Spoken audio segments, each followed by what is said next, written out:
با مقصد پیشگیری از پنجشوی ملخ در موضع‌های کوهدامن، رئیس ولایت خطلان دولتعلی سعید در شهر و ناحیه‌های لوکند، کوشانیان و وخش از جریان تدبیرهای بضررگردانی بازدید نموده، جهت بهترسازی روند کار، استفاده ثمراناک تکنیکا و مواد کیمیایی، جلب متخصصان صاحب تجربه و فراهم آوردن شرایط ضروری برای گروه‌های کاری به مسئولین دستور و سپارش‌های مشخص داد.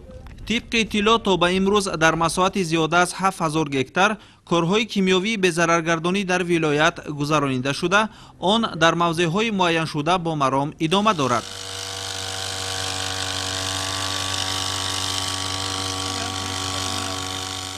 این کارها با استفاده از ماشین‌های مخصوصی داروپاشی، موتوپمپ‌ها و دیگر تکنیک‌های معاصر با اشتراک فعالانه کارمندان مؤسسه‌های مربوطه، خواجگیداران و چاره‌پروران و اهل زحمت انجام داده می‌شوند. کارکرد کیمیایی اساساً در موضع‌های گذرانیده می‌شوند که طبق مشاهده‌های متخصصان احتمال زیادی پیدایش و خروج ملخ وجود دارد.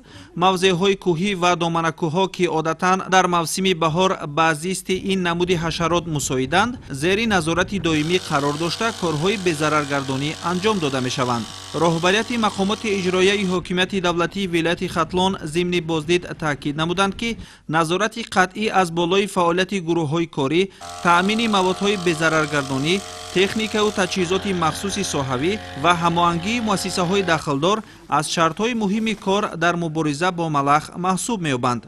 گفته شد که ملخ یکی از خطرناکترین حشرات برای ساحه کشاورزی محسوب یافته، در صورت پهنشوی میتواند زیانهای جدی به زمینهای کشت، باغ و تاکزار و حتی علفهای طبیعی رساند. موجودیت آن در منطقه‌های کوهدامن و پیشگیری نکردن از پهنشوی سری وقتی ملخ باعث به افزایش آن گردیده به ساحه کشاورزی ضرر رسان میباشد. از اینجاست که تطبیق سریوقتی تدبیرهای کیمیایی همچون واسطه اساسی محدودسازی پهنشوی ملخ و حفظ امنیت عضوخواری اهمیت مخصوص دارد. پیشگیری از ضرر احتمالی ملخ مخصوصا در شرایطی که اکثر مردم دهات به ساحه کشاورزی مشغولند، مسئله حیاتاً مهم میباشد. مسئولان ستاد مبارزه با ملخ در ولایت خطلان میگویند که همه تدبیرها در اساس توصیه‌های علمی و معیارهای معین شده کیمیایی صورت میگیرند و نظارت قطعی از بالای روند براه مانده شده است. در مجموع با شرافت هماهنگی مقامات، سریوقتی بودن چاره‌ها و اشتراک فعالانه متخصصان، وضعیت زیر نظارت مقامات اجرایی حکومت دولتی ولایت خطلان قرار داشته، تدبیرهای اندیشیده شده امکان می‌دهند که از پیامدهای ناگوار خروج ملخ جلوگیری کرده شود. در ادامه تدبیرهای پیشگیری کننده از پهنشوی ملخ در ولایت خطلان، در موضع‌های کوهدامن ناحیه‌های کوشانیان و وخش موجودیت ملخ مخصوصاً نمود ملخ مراکشی خیلی زیاد به نظر می‌رسد.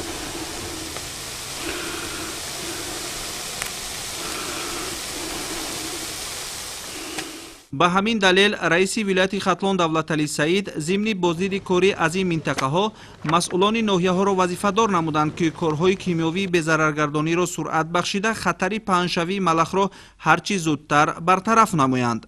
ملخ مراکشی یکی از نمودهای خوفناک به حساب می رود که با سرعت بلند افزایش و قابلیت مهاجرتش می تواند در مدت کوتاه مساحت کلان زمینهای کشت را زیر خطر قرار دهد. با اطلاع متخصصان این نوع ملخ در منطقه های گرم و کوهدامن محیط موافق پیدا کرده به سبزوات طبیعی و زراعت کشاورزی ضرر کلان می رساند. با اطلاع مسئولان، کارکرد کیمیایی اساساً در منطقه‌های خوفناک و کوهدامن انجام داده شده، گروه‌های مخصوص با جلب تکنیک‌های زمانوی و داروهای بضررگردانی فعالند. همزمان در اساس نقشه تصدیق شده تا آخر موسم، کارهای مبارزه بر ضد ملخ در ولایت به راه مانده می‌شوند. با وسعت تدبیرهای اندیشیده شده، وضعیت زیر نظارت مقامات اجرایی حکومت دولتی ولایت خطلان قرار داشته، خطر پهنشوی ملخ تا حد امکان کاهش یافته است. در این سمت کارمندان فیلیال مؤسسه دولتی اکسپدیسیای ضد ملخ در ولایت خطلان در یکجایگی با مقامات اجرایی محلی حکومت دولتی شهر و ناحیه‌ها و مسئولین ساحه فعالیت مشترک را به راه ماندند. امان الله بختیارزاده، عبدالقهار همراخانزاده برای برنامه اطلاعاتی اخبار.